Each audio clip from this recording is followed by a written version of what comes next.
खालिद बिन वलीद को दुनिया का सबसे ग्रेटेस्ट जनरल समझा जाता है। नेपोलियन, अलेक्जेंडर द ग्रेट और जूलियस सीजर जिंदगी में कभी ना कोई जंग जरूर हार चुके हैं, लेकिन खालिद बिन वलीद दुनिया के वाहिद जनरल जो अपनी पूरी जिंदगी में कोई भी जंग नहीं हारा। और ये सिर्फ मुसलमान नहीं बल्कि पूरी दुनिया मानती है। और जंग के दौरान खालिद बिन वलीद की स्ट्रेटजीज और प्लानिंग को आज भी ऑक्सफोर्ड और हार्वर्ड जैसी यूनिवर्सिटीज में पढ़ाया जाता है। लेकिन खालिद बिन वलीद के जंगों में आखिर ऐसी क्या खास बात कि आज 1400 साल बाद भी पूरी दुनिया उन्हें याद करती। Let's find out. मुसलमानों के खलीफा अबू बकर रज़ियल्लाहु तआला अन्हु के हुक्म पर खालिद बिन वलीद ने द ग्रेट पर्शियन एम्पायर पर हमला कर दिया और सिर्फ 18,000 मुसलमानों के साथ 40,000 की पर्शियन फौज को बहुत आसानी से क्रश कर दिया। इस जीत के बाद मुसलमान पहली दफा अरब से बाहर निकलकर एक ग्लोबल पावर बनने की तरफ जाने लगे, क्योंकि अब मुसलमानों ने अरब से बाहर पर्शियन एम्पायर के बहुत इंपॉर्टेंट प्रोविंस कुवैत को फतह कर लिया था। जैसे ही ईरान के बादशाह को पता चला कि मुसलमानों ने उनकी फौज को बहुत आसानी से हरा दिया है, तो उन्होंने एक नई 40,000 की फौज खालिद बिन वलीद की तरफ रवाना की। लेकिन खालिद बिन वलीद ने कुवैत फतह करते ही डायरेक्टली अपने स्पाइस जासूसों को पूरे इलाके में फैला दिया था, ताकि हर खतरे का उन्हें पहले से पता चल जाए। ये स्पाइस हर तरफ फैल गए और बहुत दूर जाकर उन्होंने देखा कि पर्शियन एम्पायर की 40,000 की फौज बहुत तेजी से मुसलमानों की तरफ बढ़ रही है। तो खालिद बिन वलीद अपनी सारी फौज लेकर उसी फौज की तरफ कुवैत से बाहर उबुल्ला की तरफ जाने लगे। उबुल्ला कुवैत से बाहर एक इलाके में है जिसे आज के जमाने में इराक कहा जाता है। नाउ एक तरफ मुसलमानों की 17,000 की फौज खड़ी थी और दूसरी तरफ पर्शियन एम्पायर की 40,000 की फौज थी। पर्शियन जनरल सामने आया और खालिद बिन वलीद को चैलेंज किया, लेकिन मुसलमानों की फौज से एक आम सिपाही ने जाकर उसे खत्म कर दिया। अगेन एक बार फिर पर्शिया की फौज का जनरल जंग से पहले ही मारा गया, जिसके बाद दोनों फौजों ने एक दूसरे पर फुल फ्लेज हमला कर दिया और बहुत सख्त जंग शुरू हुई। लेकिन पर्शियन फौज बहुत ज्यादा होने की वजह से आहिस्ता आहिस्ता बहुत सारे मुसलमान शहीद होने लगे, जिसकी वजह से पहली बार खालिद बिन वलीद ने मजबूरन मुसलमानों को जंग से पीछे हटने का हुक्म दिया।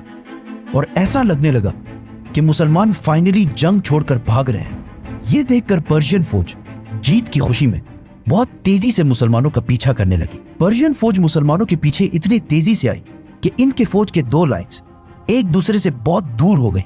And if you look closely, मुसलमान बिल्कुल सीधी लाइन में पीछे नहीं आ रहे, बल्कि एक दूसरे से दूर जा रहे हैं। आखिर पर्शियन फौज मुसलमानों का पीछा करते करते एक दूसरे से इतने दूर हो गए कि उनकी आर्मी एक नहीं बल्कि कई छोटे छोटे ग्रुप्स में बट गई और उनकी फौज के दरमियान दो बड़े गैप्स बन गए। और इसी टाइम का खालिद बिन वलीद इंतजार कर रहे थे। एंड नाउ अचानक खालिद बिन वलीद अपने घुड़सवारों को लेकर इन दो गैप्स से आगे बढ़े और पर्शियन फौज के सेंटर को घेर लिया और आहिस्ता आहिस्ता उन्हें क्रश करने लगे। और फिर इसी तरह बाकी फौज को भी क्रश कर दिया। पर्शियन फौज की पिछली लाइन ने देखा कि वो ये जंग हार चुके हैं, तो वो जंग छोड़कर भागने लगे। लेकिन एज वी नो, उनका आर्मर हमेशा बहुत भारी होता था, तो ज्यादा दूर जाने से पहले ही मुसलमान उन तक पहुंच गए और उन्हें भी खत्म कर दिया। और इस तरह पर्शियन एम्पायर की एक और बहुत बड़ी फौज खालिद बिन वलीद ने क्रश कर दी। ये जंग कुवैत से बाहर इराक के अंदर हुई। मतलब अब मुसलमान कुवैत को फतह करने के बाद ईरान के दूसरे बड़े प्रोविंस इराक में एंटर हो चुके थे। अब यहां से आगे बढ़ना थोड़ा मुश्किल था, क्योंकि इराक और मदीना एक दूसरे से बहुत दूर थे और इराक में मुसलमानों की फौज को अपने हेडक्वार्टर मदीना से बार बार कम्युनिकेट करने में बहुत मुश्किल हो रही थी। इसीलिए यहां से आगे बढ़ने से पहले खालिद बिन वलीद ने इसी इलाके को अपना नया हेडक्वार्टर बनाया, क्योंकि इस इलाके में पर्शियंस और अरब दोनों आबाद थे और इन सब का ख्याल था कि मुसलमान इन्हें फतह करने के बाद इनके साथ वही करेंगे जो अब तक दुनिया की बाकी सारी एम्पायर्स करती हैं, मतलब लूट, प्लंडर, रेप।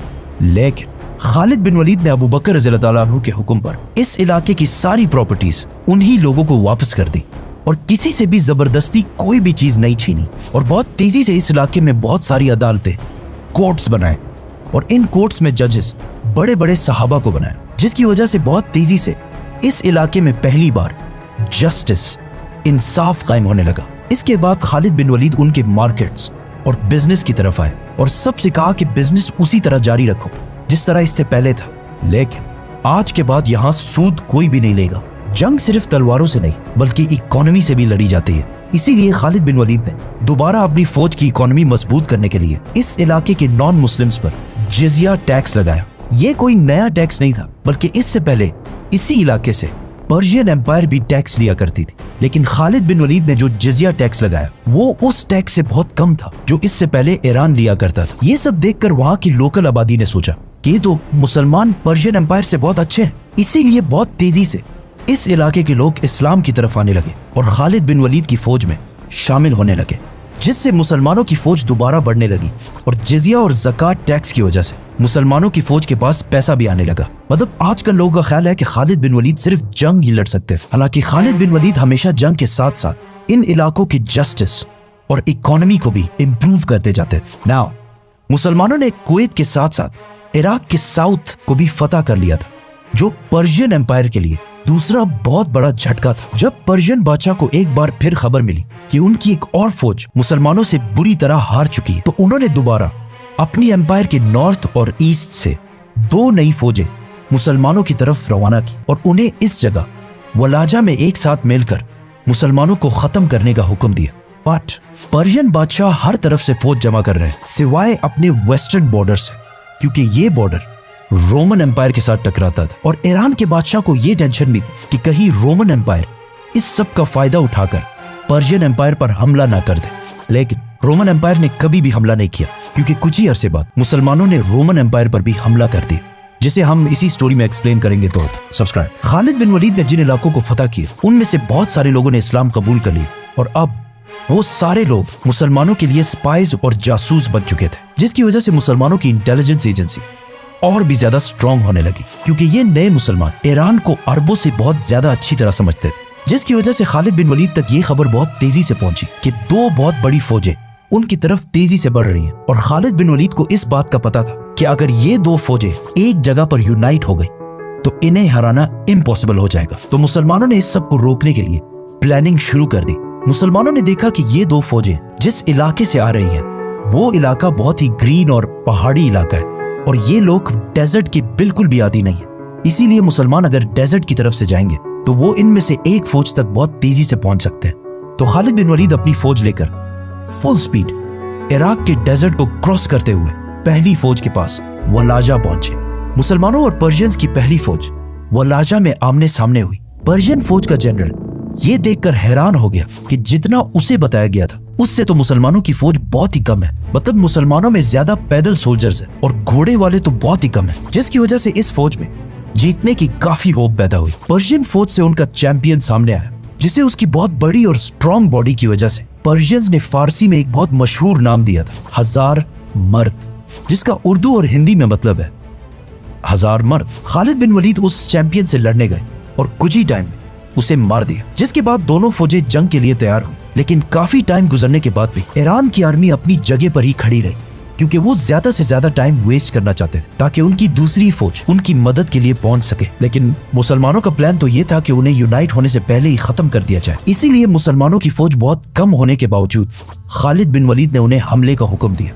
मुसलमानों और पर्शियंस की एक बार फिर बहुत सख्त लड़ाई शुरू हुई और बहुत टाइम गुजरने के बाद भी बिल्कुल समझ नहीं आ रही थी कि कौन जंग जीत रहा है। लेकिन अचानक पर्शियन जनरल ने अपनी फौज के लाइंस को बदला और नए फ्रेश लोगों को सामने कर दिया। अब इनसे दोबारा लड़ने की मुसलमानों के पास बिल्कुल ताकत नहीं थी, जिसकी वजह से दोबारा बहुत सारे मुसलमान आहिस्ता आहिस्ता शहीद होने लगे। और ये सब देखकर आखिर खालिद बिन वलीद ने मुसलमानों को पीछे हटने का हुक्म दिया, जिससे मुसलमान अगेन जंग से आहिस्ता आहिस्ता पीछे हटने लगे। लेकिन आखिर इतना पीछे चले गए कि ये फौज बिल्कुल पहाड़ तक पहुंच गई, जहां से और पीछे जाना इम्पॉसिबल था। और आखिर ईरान की पूरी फौज ने मुसलमानों पर हमला कर दिया। लेकिन अगर आप गौर से इसे देखें तो मुसलमान अगेन एक स्ट्रेट लाइन में पीछे नहीं हट रहे, बल्कि सिर्फ मुसलमानों का सेंटर पीछे हट रहा है और मुसलमानों की लेफ्ट और राइट बिल्कुल मजबूती से अपनी जगह पर खड़े हैं, जिससे आहिस्ता आहिस्ता इस जंग में एक गोल सर्कल बन रहा है, जिसका अब तक पर्शियंस को बिल्कुल भी अंदाजा नहीं था। जैसे ही सर्कल कंप्लीट होने लगा